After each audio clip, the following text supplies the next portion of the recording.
Okay, so welcome one and all to this workshop, this annual workshop. It's called Academic Tradecraft. I'm Mark Goodale. I'm a Leverhulme Trust Visiting Professor in the School of Anthropology and Museum Ethnography. But when I'm not here, I'm also a professor of Cultural and Social Anthropology and the director of the Laboratory of Cultural and Social Anthropology, otherwise known as LOCS, at the University of Lausanne in Switzerland. So as part of my year here, we agreed that I would organize a kind of professional skills workshop for students, for junior researchers, fixed-term researchers, or really anybody who wants to be a part of this, be a part of the workshop.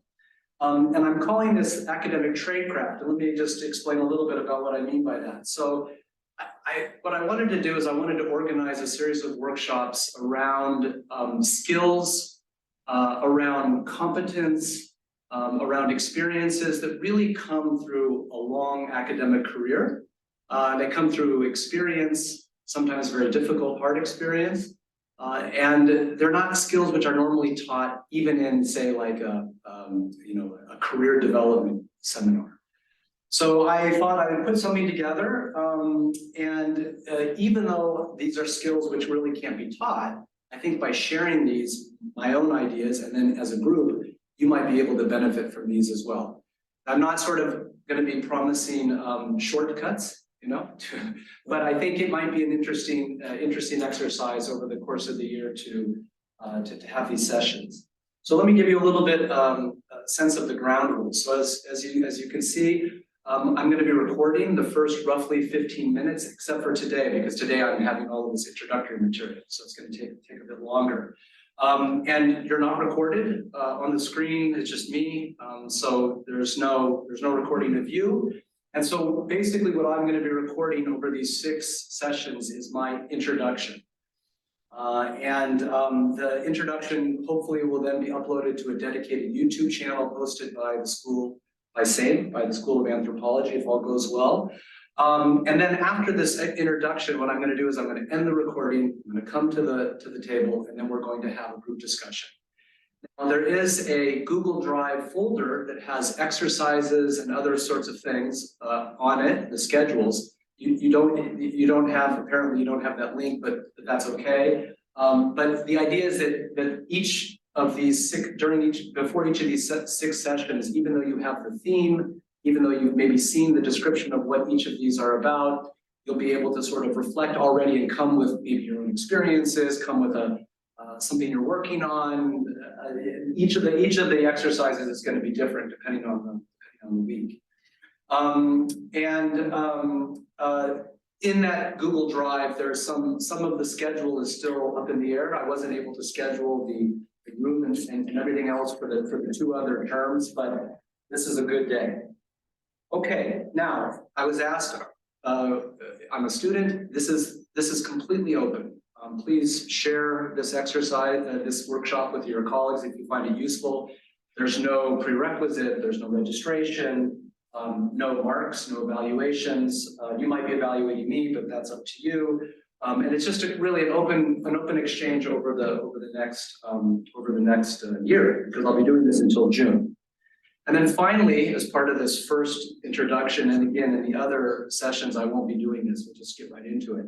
I want to say a little bit about my own positionality, because I think that's extremely important in order to situate my perspectives.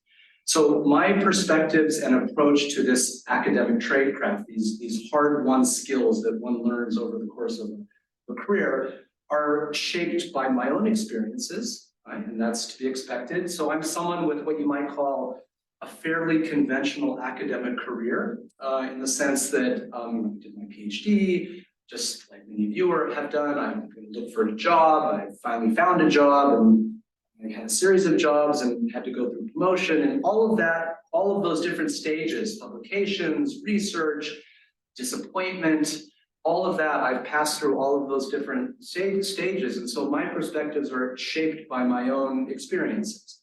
And so I want to say that because when I've talked about these things in other places, there are people who have a radically different experience in academia or a different vision of what an academic career would look like. And to that, I say that's completely valid. And there are many different career paths for people who do research, for people who are in academia. Mine is a fairly conventional, you might say, research career. And all of the things that I'm going to talk about are challenges and difficulties that I myself have grappled with over my career. So it's things that I've struggled with. And I also want to say that there's something else about my positionality, which is I am a senior white male academic. And that identity positionality has also shaped my perspectives.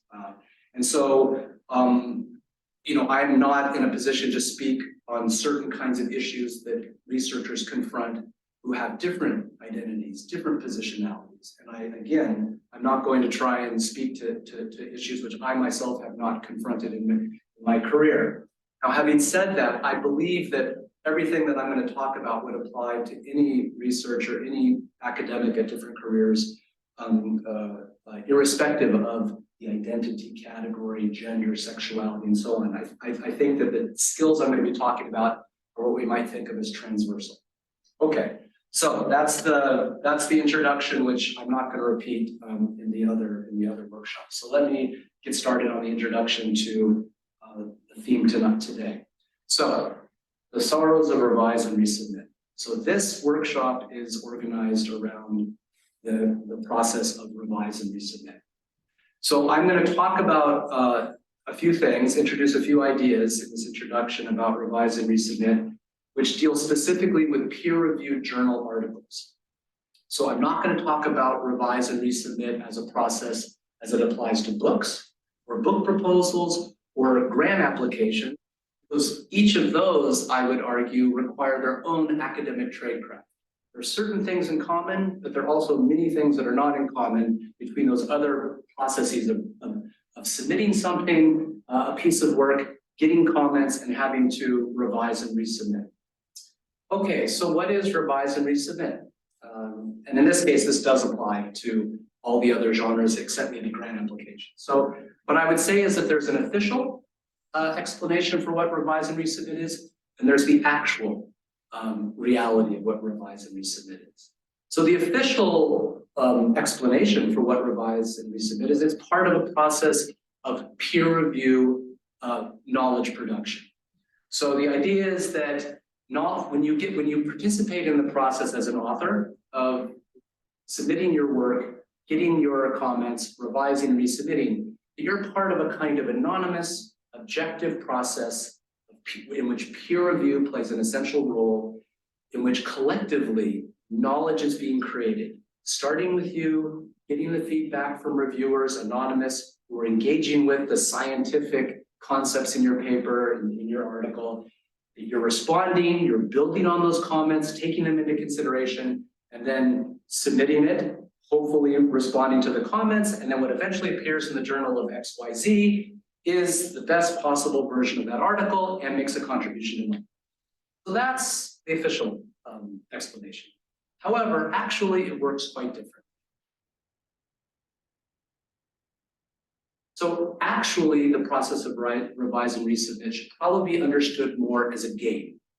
So it's a game that one must play in different ways throughout your career.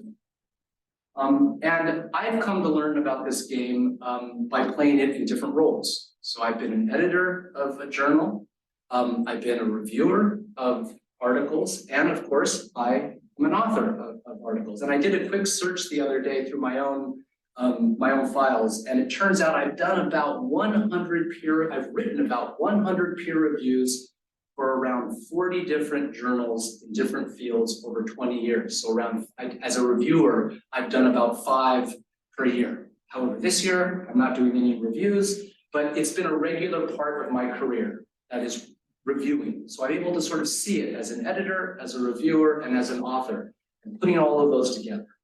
Okay, so what I want to sort of get to the heart of is I want to sort of introduce what I would call the 5 T's of revise and resubmit. T's. And the 5 T's of revise and resubmit, and this is as an author, are timing, tone, tact, traces, and terroir. Okay. So timing, what do I mean by timing? So this is a critical part of the game of revise and resubmit. So you work on an article, it might take weeks, it might take months, it might take years. That's not the timing I'm talking about. So you write an article, you write a draft, you think about a journal, and you submit it.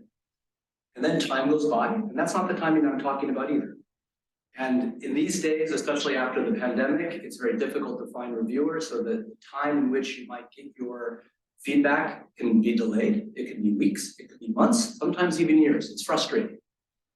But the timing I'm talking about, critical timing, is the clock starts as soon as you get the email from the journal. When you get the email from the journal, and you get, these are your 2 reviews, these are your 3 reviews, and as you can see, they've been supportive about some things, they've had some criticisms about other things, and we'd like to encourage you to take these comments into consideration and revise your article, and when you're ready, resubmit it. So that's the timing I'm talking about. And I'm both a reviewer and as an author, that there are some real mistakes that can be made here. So as a general principle, what I would say is, you want to look at those reviews, and you don't want to turn to that article and turn to the revisions too soon. Okay? There is a danger of actually, you're so excited about that article, it's something you were working on, maybe you think you can get to those reviews really quickly, and so you clear your plate, and in 2 weeks or 1 week, you do the revisions and you submit it. Problem is that could be too early, because a revise and resubmit that's submitted too soon can be seen by both the editor and the author as not a serious revision. So there's a problem with too soon. But actually, in my experience, the problem is mostly too long. And I myself have done this, and that's why I'm drawing from my experience. Okay. So the danger of too long is not that you're not going to do a good revision. It's not that.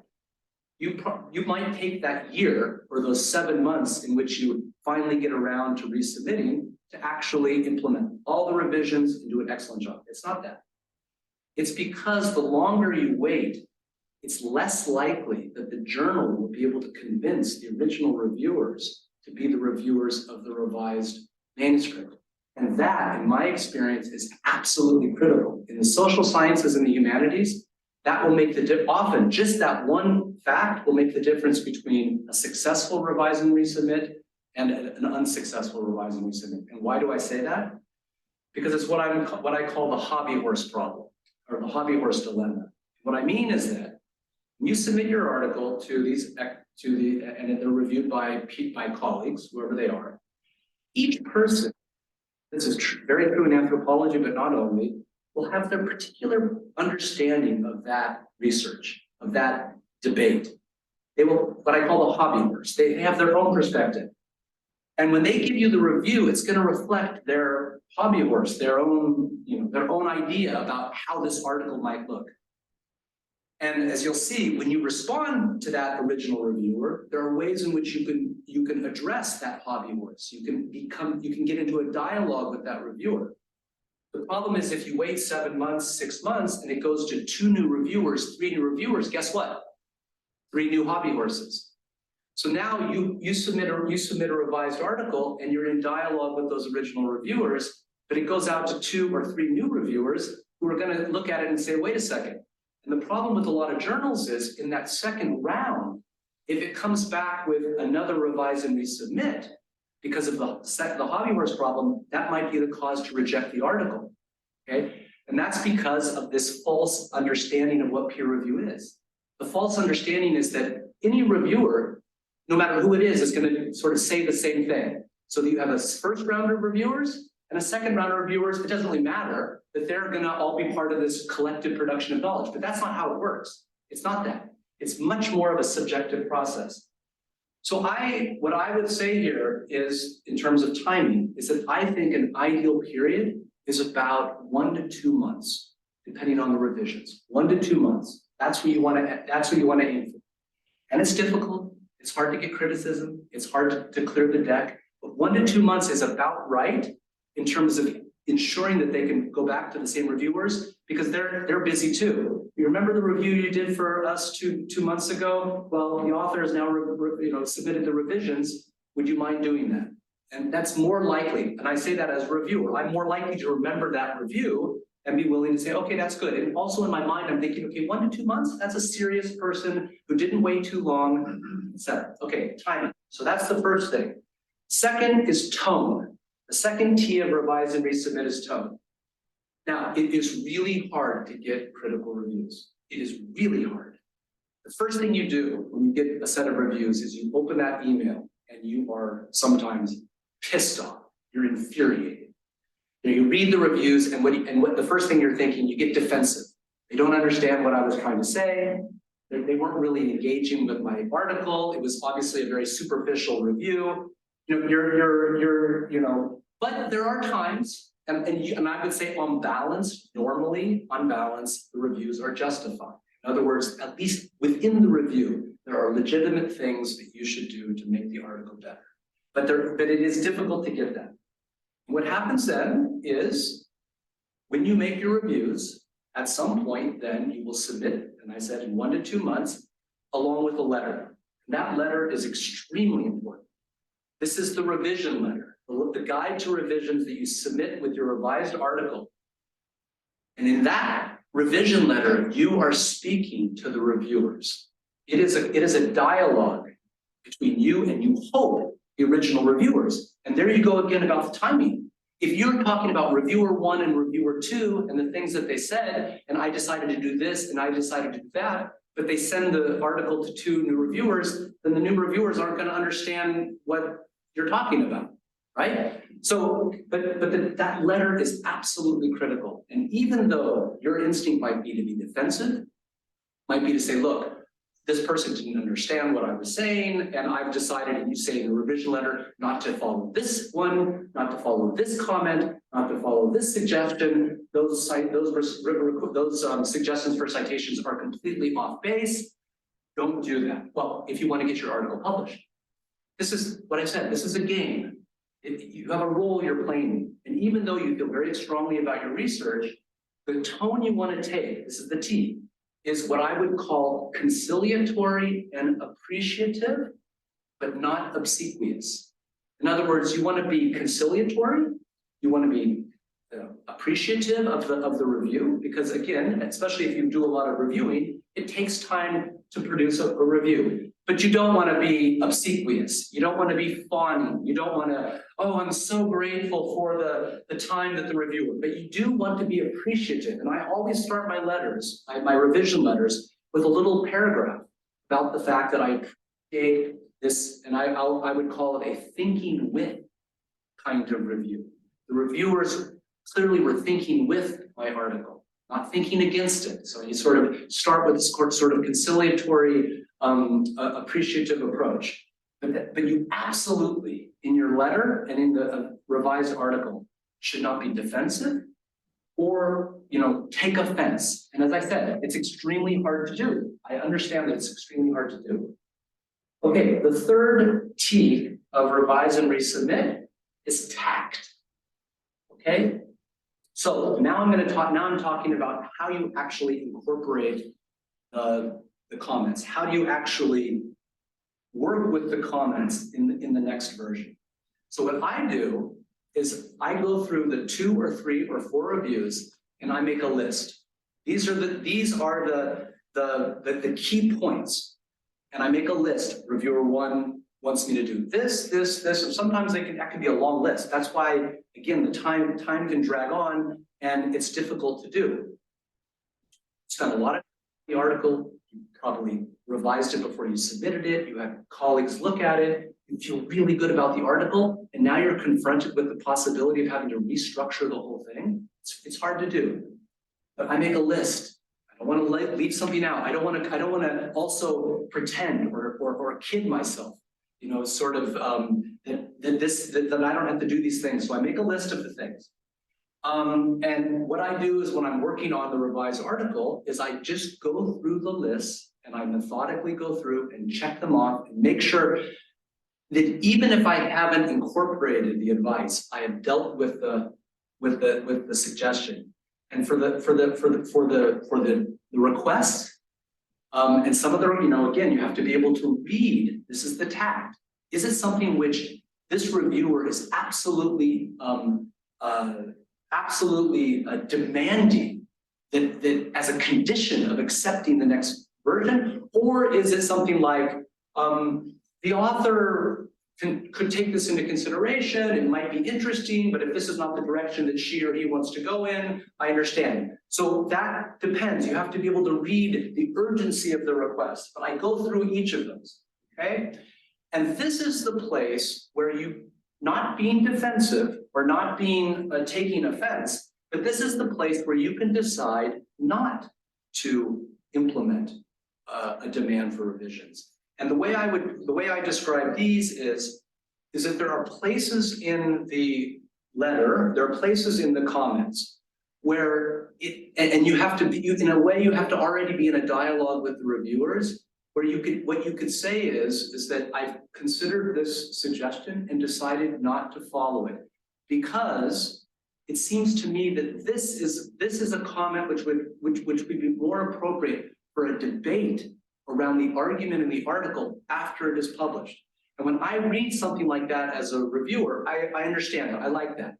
In other words, if the structure of the article, if it's publishable in some version, but you know that there are going to be colleagues and people in the field who are not going to agree completely, that's fine. That's the debate in the field. But it's not a precondition for accepting the second version. So this is a place in the revision letter where you can say something like that. Again, going through, you decide some are going to be essential, some are things like you should probably cite this person or that person. Okay, that's easy to deal with. You just plug the citations in. But this is a place where you can kind of put some of the response into the debates in the field. And as a reviewer, I like that. That's not a problem. Okay, so that's tact. How to sort of understand the urgency, the levels of urgency, the demand, the imperatives among the requests that are being made. 4, traces, the fourth T of revise and resubmit. Okay, so traces, I refer here to the complexities of citational practice. And this is something which is very interesting. We could probably have a workshop just on citational practice. But what I wanted to say here is, in preparing, 3 categories of citational practice which are relevant in this category, in this area of traces. And there's a category of citations that you would do in the article in the first version, which we would call preventative citations. There's a second category of citations here, which I would call gestural citations. And there's a third category of citations, which I would call ameliorative citations. Okay, so preventative citations. So preventative citations are what you would normally think about in the first version. So by this, what you're doing is, and again, remember, I'm problematizing the idea that there's a kind of objective production of knowledge, even in the writing of the article itself. But here you write the article, and again, depending on what the theme is, and this is not discipline specific, there's a good likelihood that if you're writing, and I will use myself, before I started working on lithium, I worked on the Anthropology of Law and Human Rights and published a lot of things about human rights. So I get a lot of requests to review anything that has to do with the anthropology of human rights. So if somebody is going to write an article that somehow that has to do with the anthropology of human rights or even law, they know that it's a good chance that the journal will at least contact me to see if I will review it. So preventative citations are, and this is very, very pragmatic, making sure that the person who has a high likelihood of reviewing it, that you're at least engaging with her or his work, that it's not completely absent. And that's up to you to judge, who would be the main, and this is not a little bit like what you would do in a dissertation, but it's much more specific here. The context is very specific. Somebody who's going to read this article. So that's what I would call preventative citations. A second kind of citations, which also you would do both in the first version and in the second version, are gestural citations. You've heard the phrase, which is in politics, virtue signaling. I don't participate in, I mean, this is not something that I'm not making an argument about politics here, but this is about, in a way, signaling, gesturing in your citations, not because you think that a person that you're citing might read the article, but you want to gesture, signal that you're aware of kind of the relevant cutting edge debates, not all of them, but you want to make sure that you're sort of, and again, this is nothing new. I mean, this is probably what you're already doing anyway, but the importance of gestural citation, this is a little different than, say, jargon, which is going to be the subject of a different workshop, but this is more just a gestural citation. And this could happen either in the first version or the second, because in the revision, in the comments, you might very well get a sort of criticism that you weren't gesturing, signaling in your positioning toward the relevant debates. So the gestural kind of citations can take place in both. Citations, ameliorative citations. And these are very interesting in the sense that if you don't manage to do the preventative citation correctly, which happens to all of us, myself included, then what you're going to do is very much in the what you'll be able to detect is in the reviews. Clearly, the person who says this, the author, needs to engage with this person's work and this person's work, and it's clear that they are one of those people whose work you need to engage with. So now what's happened is that they're not opposed to your article being published, and they actually are kind of excited because they know that now they, as a reviewer, can shape the fact that you're going to have to engage with their work. Otherwise, the article's not going to get published. And this is kind of unethical, we might say, right? I mean, there's a problem with ethics here.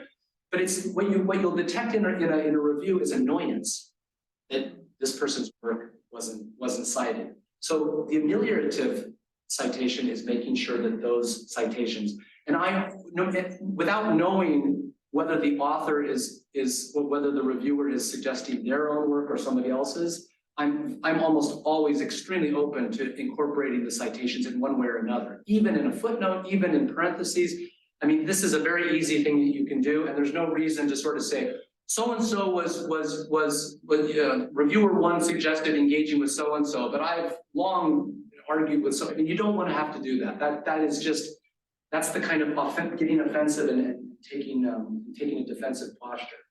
And one final thing I want to say about citations, which I've learned over a long period of time. And this is definitely probably worth the price of admission, which is free. So there you go. When you write an article, you're going to have a section where you kind of review the literature, you position your argument, research, and you have different citations throughout the article. What I have learned over a long experience is that it doesn't make a lot of sense to spend too much time in the drafting phase making sure that you get your citations are comprehensive. Preventative is one thing, gestural is another, but being comprehensive, and why do I say that? Because of the hobby horse problem. When you submit your first, they're naturally going to be suggesting different people to sort of engage with. And in a way, you are able to displace, assuming that your article is not going to get accepted as is, which happens very rarely. Revise and resubmit is 80% of the articles are revise and resubmit in anthropology and the social sciences. So that means you're going to be part of this process. It might be easier or harder, but revise and resubmit. So you have to already think about it as a two-stage process. And it could be a three-stage process, but what I'm saying is that it doesn't make a lot of sense to try and get your citations and your engagement with the literature too precise, because you're going to have to do that no matter what you do. So I would say in the first draft, I'm not saying don't cite anybody, that would be stupid. But what I'm saying is focus on the structure of the article, focus on your argument, focus on letting your voice come through so that somebody, a reviewer, can see in the next version with the right citations, this is going to make a real contribution. So, again, that's something that I've learned. And again, that's another thing about it comes back to timing. Because then when you do sort of take the citations, and if you wait too long, which I have done recently, then you're going to have to go through that process, again. Okay, and the last category is what I call terroir. And terroir is like in the field of winemaking, vineyards. I live in the French part of Switzerland normally. So we live in the wine growing region of Switzerland, Leverhulme. And so terroir, you might or might not know what terroir is, but terroir is a way of talking about the multifaceted complexities that come together to eventually produce a particular bottle of wine with a particular taste. It would be different yesterday than it is tomorrow. So it has to do with the geology, the culture of winemaking. All of those things contribute to producing that bottle of wine, terroir. It's a really interesting cultural concept. And what I would say is you need to think about revise and resubmit and article publishing also using terroir. So what would be the aspects of terroir? So you need to know in general everything you can find out about the specific journal. Does it have a particular identity, and has that identity changed, which has happened a lot recently? What's the history of American Anthropologist or the Journal of the Royal Anthropological History? Is there a kind of trajectory that you can see that might be useful? And are there any controversies, surrounding a journal? Especially in recent years, journals have gone through all kinds of controversies. Some of them related to broader issues that are going on, but others more local. Another part of this terroir that I would say is it would be important for you to know as part of your sort of background and part of your process are disciplinary politics. So that helps you figure out, again, things like gestural citations, maybe even the kind of article that you revise in the first place. You're going to want to know something about the current editorial board. Now, what I would say about that is that actually most reviewers don't come from the editorial board. So that's somewhat limited. Some journals, maybe some disciplines, they turn to the members of the editorial board, but actually most don't, because if the members of the editorial board also review manuscripts, very few people are going to join an editorial board. So they just sort of sit out there as a name on the editorial board, but actually getting reviewers is, but still, is there somebody on the current editor? Sometimes journals might turn to the someone on the editorial board to ask questions about an article, but it doesn't happen very often. But I always like to look and see who's on the editorial board. Also, on the website of journals, they typically have declarations. And this journal is committed to. That's kind of important because oftentimes editors will follow those declarations, and those declarations change, again, especially in recent years, for wider reasons. And then finally, as part of this terroir, is what I would call disciplinary imperatives. So, in anthropology, we talk about terms, the ontological turn and the linguistic turn, and a focus on processes of decolonization, racial justice. These are these sort of disciplinary imperatives that are also political, but take intellectual forms. What are the intellectual debates? And it's not saying, or trends, it's not saying that you should shape your participation as a scholar to fit with those trends, but I would argue that it's good to know what those trends are. Okay, so let me stop the recording. And I'm going to come